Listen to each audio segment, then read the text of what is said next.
Mujeres de Fe es un programa producido por Guadalupe Radio y conducido por 5 mujeres talentosas desde Guadalajara, México, quienes cada día tienen para ti un consejo para que seas una mujer luchadora, esforzada y amorosa.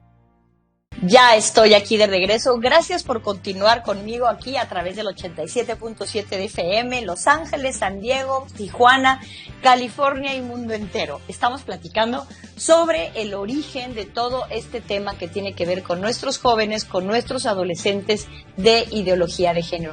Sobre todo, ¿por qué? Porque la idea es que lo entendamos, y si lo entendemos, para nosotros va a ser muchísimo más fácil poderlo platicar con nuestros jóvenes y poderles dar razones por las cuales ellos deben de estar atentos para saber tomar sus propias decisiones, en lugar de estar simplemente recibiendo. Yo me los imagino así como pajaritos, como esta imagen de un pajarito que lo están alimentando y simplemente abre la boca.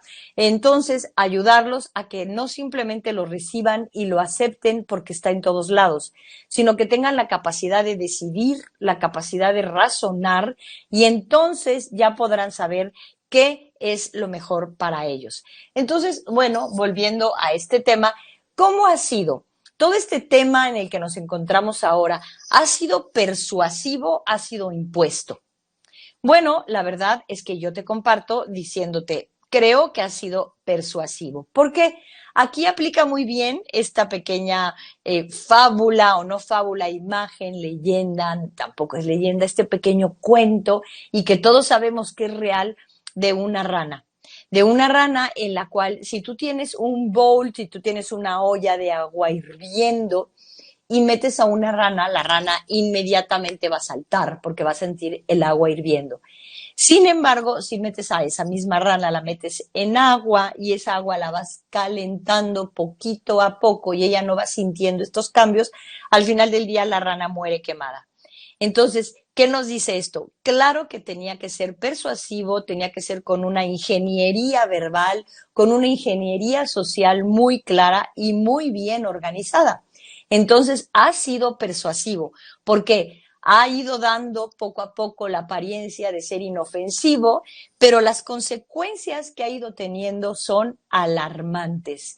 Entonces, desde hace 20, 25, 30 años, lo estamos viendo en programas de televisión, lo estamos viendo ya en los libros de educación sexual. Hay nuevos programas de educación desde hace más o menos 30 años. Entonces, esto ha sido algo que ha ido poco a poco. Pero, ¿cuáles eran sus fines? Y me estoy colocando en el ayer, es decir, ¿cuáles eran sus fines hace 20, 30 años? Bueno, el primero era modificar el poder, pero este poder, pongámoslo entrecomillado, del hombre hacia la mujer. Es decir, convencer a la mujer que ha vivido completamente bajo el gobierno, bajo la imposición de todo el pensamiento y forma de pensar del hombre, ¿no? Convencerla por completo de forma en que se rebele, en que se enoje ante esta situación. ¿Cómo? Construyendo una nueva visión del significado de ser mujer en todos los ámbitos. Y cuando digo en todos los ámbitos, pues es absolutamente en todos. Ahora, ¿qué significa esto de construcción de una nueva visión del significado de ser mujer?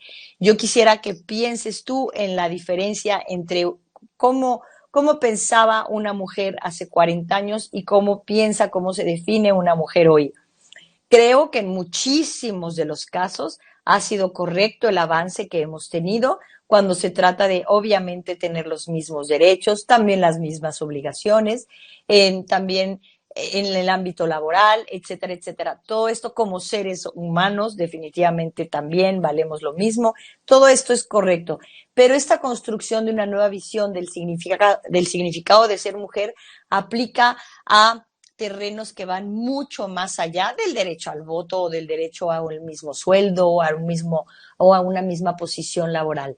Va mucho más allá, va incluso hasta llegar al momento en el que puedas prescindir de él. Y quisiera que ustedes se pregunten qué tanto hemos llegado a ese momento en donde ya nos encontramos con muchas mujeres que lo que pretenden ya es prescindir en todo sentido del hombre. Este es fue uno de los principales objetivos a atacar. Quisiera que ustedes se cuestionaran qué tanto se ha logrado. Entonces, lo que ha hecho este tema es que ha modificado el sexo-género en lugar de sexo hombre-mujer. Entonces, se transforma esta aceptación natural de la sexualidad biológica. Es decir, se ha ido transformando el querer, el pensar que yo nazco mujer, me comporto como mujer, o nazco hombre y me comporto como hombre.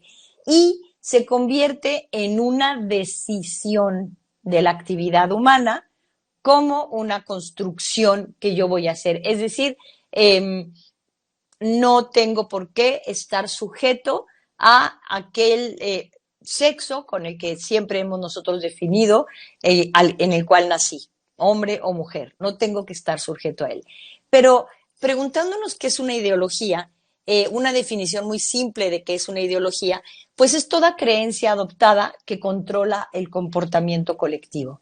Entonces también preguntémonos qué tanto estamos ya dentro de una creencia que hemos adoptado, claro, como sociedad, de forma colectiva.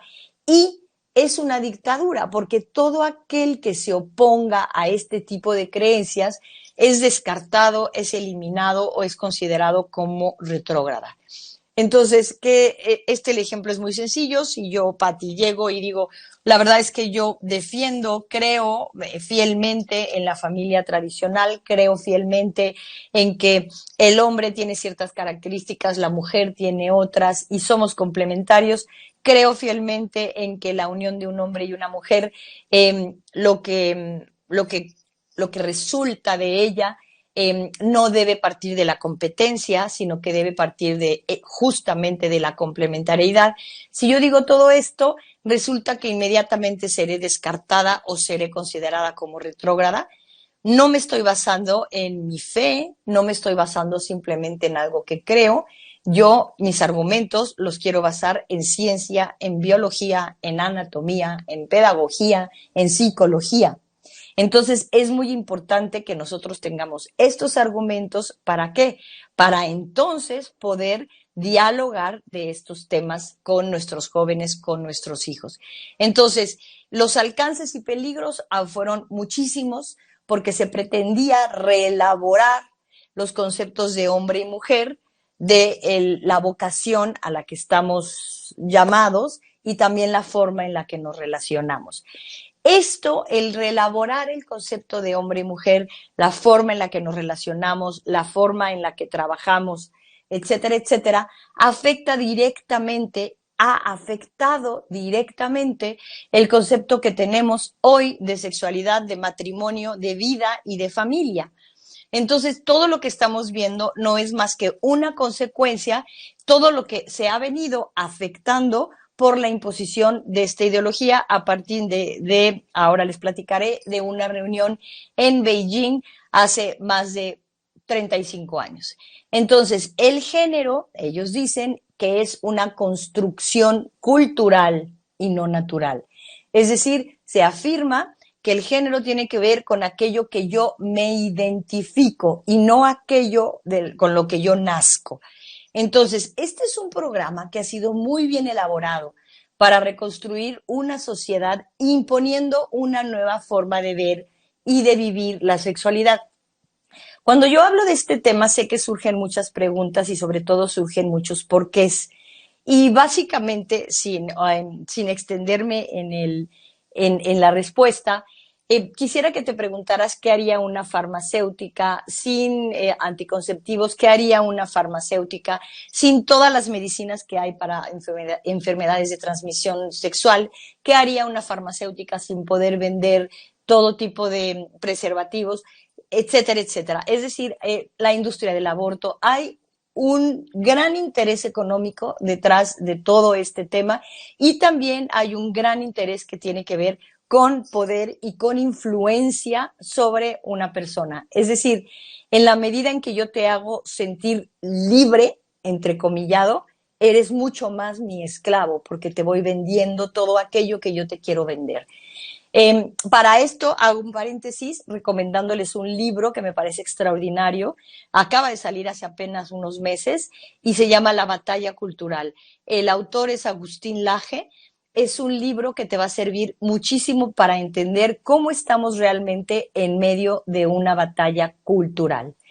Ya desde hace 30 años se utilizaba un libro llamado Gender Trouble, y este libro es un libro de texto que lleva muchísimos años ya utilizándose en las universidades más prestigiadas a lo largo y a lo ancho de nuestro planeta.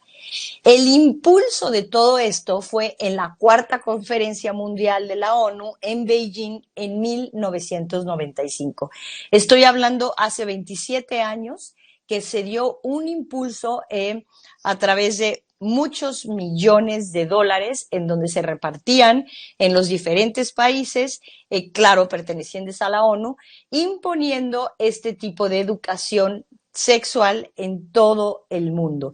Entonces se comenzó a lanzar, a difundir en programas educativos y en leyes diferentes. Entonces, ¿el género a qué se refiere?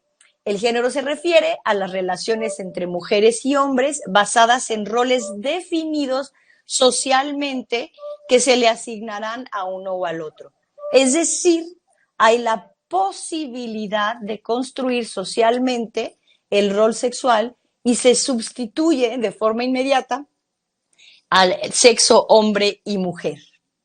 Entonces, ¿cómo se pretendía que sucediera esto? Bueno, establecer una igualdad total entre hombre y la mujer sin considerar las diferencias sexuales, de tal manera que no existieran dos sexos, sino muchas orientaciones sexuales. Esto que te estoy diciendo yo el día de hoy es la forma en la que lo presentábamos hace 25 años. Entonces, hace 25 años decía que se pretendía que no existieran dos sexos, sino muchas orientaciones sexuales. Yo quisiera que tú te preguntaras en dónde estamos hoy. Pero bueno, yo sé que el tema es interesante, pero me tengo que ir a un corte. No te vayas, estás conmigo en Pati Pardo de Apudia en Mujeres de Fe. No te vayas, regreso.